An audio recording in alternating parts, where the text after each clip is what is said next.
कुछ दिन पहले पश्चिम एशिया में अमेरिका के ठिकानों पर हुए हमलों ने बाइडेन की चिंता बढ़ा दी। कुछ दिन पहले ही खबर आई थी कि सीरिया में अमेरिका के सैन्य ठिकाने पर आग लग गई और कहा गया कि आग ड्रोन अटैक की वजह से लगी। खबर यह भी आई ड्रोन ईरान ने भेजा था और उसी ने दक्षिण पूर्वी सीरिया में अमेरिका के अल तन्फ मिलिट्री बेस के पास हमला किया था,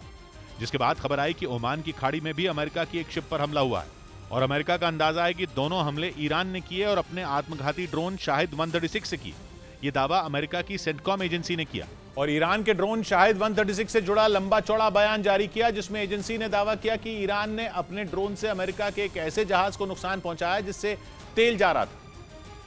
क्योंकि यह हमला उसी तरह का था जिस तरह से यूक्रेन में किया जा रहा है। यानी अमेरिकी एजेंसी सेंटकॉम ईरान के आत्मघाती ड्रोन पर नजर रख रही है, खासकर उसके यूक्रेन में इस्तेमाल के बाद, क्योंकि यूक्रेन में रूस का पलड़ा इस समय शाहिद 136 की वजह से ही भारी है। अमेरिकी एजेंसी सेंटकॉम का काम पश्चिम एशिया पर नजर रखना है,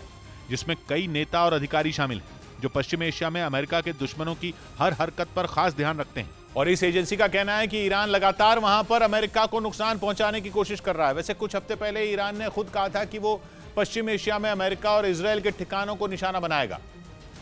और अब अमेरिकी एजेंसी भी यही दावा कर रही है। वैसे ये पहली बार नहीं है जब ईरान पर सीरिया में अमेरिका को नुकसान पहुंचाने का आरोप लगा है। अमेरिका के सैनिक सीरिया में आईएसआईएस के आतंकियों को मारने के नाम पर रह रहे हैं, लेकिन ईरान कहता है कि वो इजरायल की मदद करते हैं और वहां पर ईरान की जड़ों को कमजोर करने में जुटे हुए हैं और इसीलिए ईरान और अमेरिका की दुश्मनी बढ़ती जा रही है। इस आग में ईरान के आत्मघाती ड्रोन ने घी डालने का काम किया है, क्योंकि उसने अपने ये ड्रोन रूस को दे दिए, जिसने अमेरिका के जानी दुश्मन रूस को ईरान का दोस्त बना दिया। इधर रूस ने तुर्की के कब्जे वाले उत्तरी साइप्रस के लिए हवाई सेवा शुरू करने का ऐलान किया। उत्तरी साइप्रस पर तुर्की का कब्जा है और वहां के लिए केवल तुर्की ही सीधी हवाई सेवा देता है, लेकिन रूस के इस फैसले से अमेरिका से नाराज बताया जा रहा तुर्की खुश हो सकता है, क्योंकि तुर्की को शक है कि पिछले हफ्ते इस्तांबुल में हुए अटैक के पीछे अमेरिका की साजिश है और उसी से मिली जानकारी की मदद से कुर्दिस्तान वर्कर्स पार्टी ने इस्तांबुल को एक हफ्ते में 2 बार दहलाया था। तुर्की के गृह मंत्री ने अमेरिका पर यह आरोप लगाते हुए सीधा बोल दिया था कि इससे दोनों देशों के रिश्ते बिगड़ सकते हैं, क्योंकि वो कुर्दों के मुद्दे पर किसी से भी नहीं डरता, फिर चाहे वो अमेरिका ही क्यों ना हो। माना जा रहा है कि अमेरिका और तुर्की के बीच चल रही इसी खटपट का रूस ने फायदा उठाया और तुर्की के कब्जे वाले उत्तरी साइप्रस के लिए सीधी हवाई सेवा देने का फैसला कर लिया, जिससे अमेरिका परेशान हो सकता है, क्योंकि वो इस मामले में साइप्रस का साथ देता है, तुर्की का नहीं। लेकिन रूस का उत्तरी साइप्रस में सीधी हवाई सेवा देने का मतलब यह हुआ कि वो तुर्की का साथ दे रहा है। 1983 में साइप्रस के उत्तरी हिस्से पर तुर्की ने कब्जा कर लिया था और उसे नाम दिया था Turkish Republic of Northern Cyprus, जिसके बाद से वहां जाने वाले लोगों को तुर्की से हवाई सेवा लेनी होती है या फिर उन्हें साइप्रस के रास्ते वहां जाना पड़ता है। लेकिन अब रूस ने करीब 10,000 लोगों को उत्तरी साइप्रस जाने की सुविधा दी है, जो 15 नवंबर से शुरू भी होने वाली थी, लेकिन तकनीकी परेशानियों की वजह से इसे 2023 तक टाल दिया गया। लेकिन यह तो पक्का है कि रूस वहां अपने यात्री विमान भेजेगा, जिससे वहां पर अमेरिका की पकड़ कमजोर होगी,